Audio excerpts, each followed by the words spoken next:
Excelências portugueses, as eleições de 18 de maio foram claras nas lições que nos deram. Primeira lição: não se confirmou a previsão de que os portugueses estavam condenados por fadiga a desinteressarem-se de votar e a abstenção destinada a subir sempre e em flecha. Aos apelos para votarem, aos debates e às campanhas, os portugueses responderam afirmativamente. E apenas com uma ligeira subida da abstenção do ano passado, votaram de forma significativa no território nacional. Nas comunidades, como sabemos, até haver o cuidado de esclarecer o sistema, a votação continuará a ser crescente, mas ainda simbólica. Segunda lição: tendo a causa inicial e para muitos determinante das eleições sido a de saber se o Primeiro-Ministro merecia ver renovada a vitória de 2024, atendendo a juízes éticos ou morais de integridade ou idoneidade, os resultados mostraram que o juízo coletivo reforçou a confiança política nele, numa campanha que se afirmou junto dos seus apoiantes por elevar a personalização a elemento decisivo de escolha eleitoral. Ou seja, podendo cada qual, votante, candidato ou partido, ficar, na sua opinião, positiva ou negativa sobre a matéria, os resultados revelaram que os portugueses não consideravam que esses juízes eram de molde a deixar de renovar e reforçar a escolha daquela força política e daquela mensagem personalizada no Primeiro-Ministro. Falo dos juízes políticos porque de ordem jurídica do foro judicial não estavam em apreciação.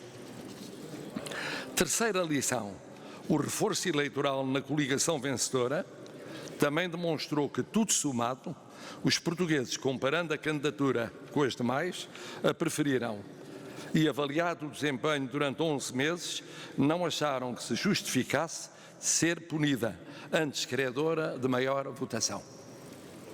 Quarta lição: os portugueses não deram, porém, nem ao vencedor sozinho, nem à eventual soma com o mais próximo partido de centro-direita, maioria absoluta de votos, nem de mandatos. Foi uma vitória impressiva, por ser com apenas 11 meses de governo, pela carga decisiva do juízo ético ou moral que estava em causa, pela divisão da chamada direita e pela acrescida complexidade no derrubo do Executivo. Mas não foi um cheque em branco, se é que as maiorias absolutas, elas próprias, são cheques em branco. Ou seja, os portugueses premiaram o que consideraram melhor, ou mais seguro, ou menos arriscado de todos os caminhos, mas sem quererem converter o crédito adicional em crédito ilimitado, o incentivo à prossecução da obra iniciada em poder absoluto, ou a humildade e empatia em autocentramento ou menor abertura a outras lições do ato eleitoral. Quinta lição: os portugueses penalizaram a força política que havia governado Portugal desde 1995 e até 2024. Quase 30 anos, salvo 2 períodos, um de 3, o outro de 4 anos, e que conseguira praticamente igualar o vencedor em 2024. O fenómeno não é novo na nossa democracia.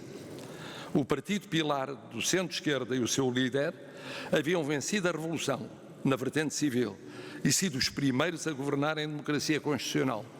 E, no entanto, após 2 curtos governos e mais 3 de iniciativa presidencial, foi o partido pilar de centro-direita, de início em coligação com 2 outros da mesma área e depois longamente sozinho, a governar Portugal entre 1979 e 1995, a caminho de 16 anos, salvo 2 de Bloco Central, em que também estava, mas sob a chefia de Primeiro-Ministro de centro-esquerda. E após esse ciclo de centro-direita e direita, estes passariam à oposição por quase 30 anos, tirando 7 atrás mencionados. E durante eles, o centro-esquerda sozinho ou com apoio parlamentar da restante esquerda governou Portugal. As eleições de 2024 e 2025 mostraram o fim desse ciclo e um virar de página agora mais pronunciado. Ou seja, as fórmulas, as forças políticas e as lideranças não são eternas. E a um ciclo de um lado sucedeu na nossa democracia várias vezes um ciclo de lado oposto ou diferente, como forma de mudança ou, se quiser, de vivência da própria democracia. Sexta lição. Mas os portugueses não se limitaram a substituir mais claramente este ano um ciclo por outro. Essa mudança inseriu-se numa evolução europeia que chegou mais tarde a Portugal, de enfraquecimento dos partidos clássicos perante novas realidades políticas. Processo começado na Europa pelo menos há 20 anos. Entre nós, com democracia mais jovem, há menos tempo. Na Europa, os chamados moderados de centro-direita e centro-esquerda começaram mais cedo a perder peso e a dividirem-se, e forças novas ou renovadas, mais radicais, a subir progressivamente. Num primeiro momento, este sinal foi compensado pelo outro pilar do sistema. O centro-esquerda a compensar a crise do centro-direita, o centro-direita a compensar a crise do centro-esquerda, ou pela formação de coligações ou meros acordos políticos entre os grandes partidos tradicionais. Depois caíram ambos e subiram novas forças. Esta tendência, já visível na Europa na primeira década do século XXI, conheceu novo e decisivo ímpeto com a eleição do presidente Donald Trump, em 2016, na gestão do tempo político, no uso das redes sociais, no estilo de liderança, na ligação direta ao eleitorado, esvaziando os corpos intermédios da democracia representativa, assumindo ao mesmo tempo a concentração do poder no sistema e as mensagens contra esse sistema. Apoiou, entretanto, forças europeias antissistema ou à margem dela, designadamente as que promoveram a saída do Reino Unido da União Europeia e levaram ao Brexit. Geopoliticamente, o eleger a União Europeia como adversário económico e o tirar partido das debilidades dos sistemas políticos europeus acabou por provocar uma convergência objetiva com a Federação Russa.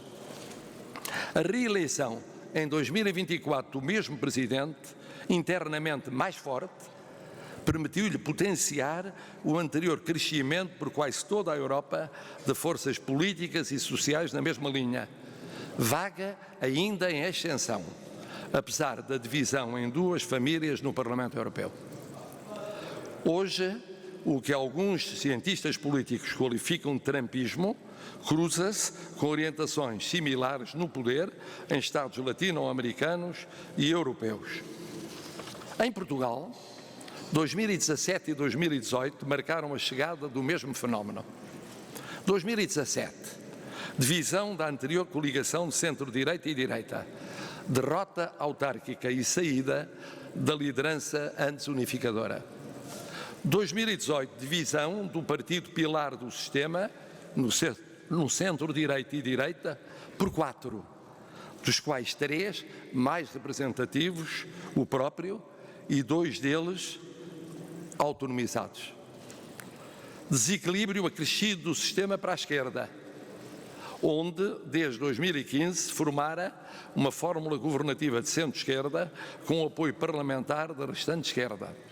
Ainda em 2018, multiplicação de sindicatos independentes das centrais sindicais e movimentos laborais inorgânicos, revelando crise no sistema de parceiros sociais. Depois de ter chamado a atenção em 2017 para o efeito sistémico da divisão à direita, não compensado pela unidade da esquerda, nem pela ocupação do centro pelo centro-esquerda, na sessão da Assembleia da República comemorativa do 25 de Abril, em 2018, apontei a iminente chegada a Portugal da vaga europeia de movimentos sociais e políticos inorgânicos e ditos populistas. O que foi considerado por decisores-chave mais otimistas como mera pintura abstrata, a seu ver, incompreensível perante o quadro nacional. 2019 e anos seguintes até hoje confirmaram a fragmentação do centro-direita e da direita em geral, a redução do papel de duas forças médias da origem do sistema, e a seguir de outras que haviam emergido. Mais recentemente, o fim de ciclo governativo e 2 vitórias do centro-direita, uma vez tangencial, outra reforçada. Ao mesmo tempo que crescia formação análoga à vaga europeia de gênese antissistémica ou assistémica, atingindo em 2025 a liderança da oposição parlamentar.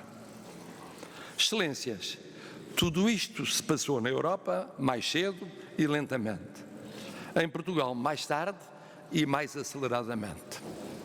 Porque Portugal também mudara muito e muito rapidamente.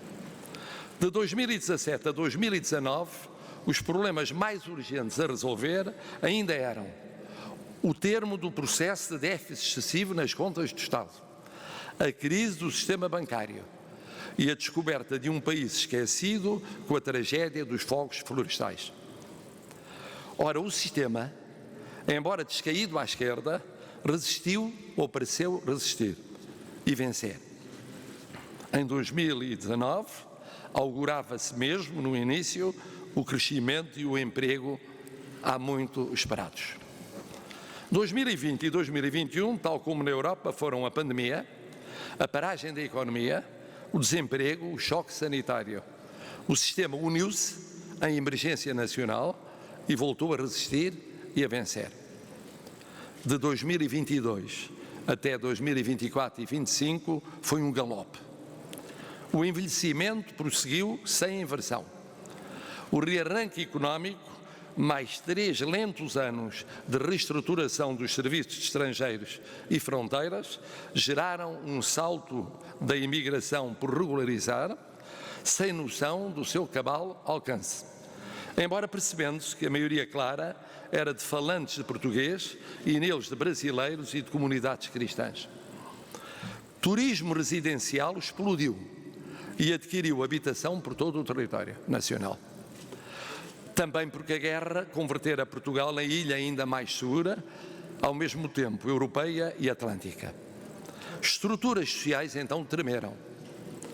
Educação, com menos nacionais, mas várias dezenas ou mais de uma centena de nacionalidades em múltiplos estabelecimentos de ensino, a exigir novos contextos e meios de formação.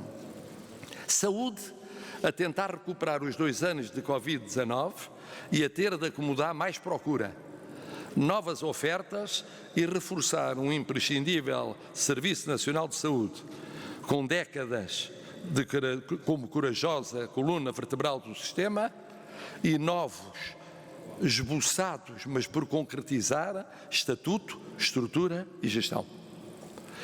A habitação, a não acompanhar o crescimento populacional e a sofrer o disparar de preços pela mão de setores externos mais abastados.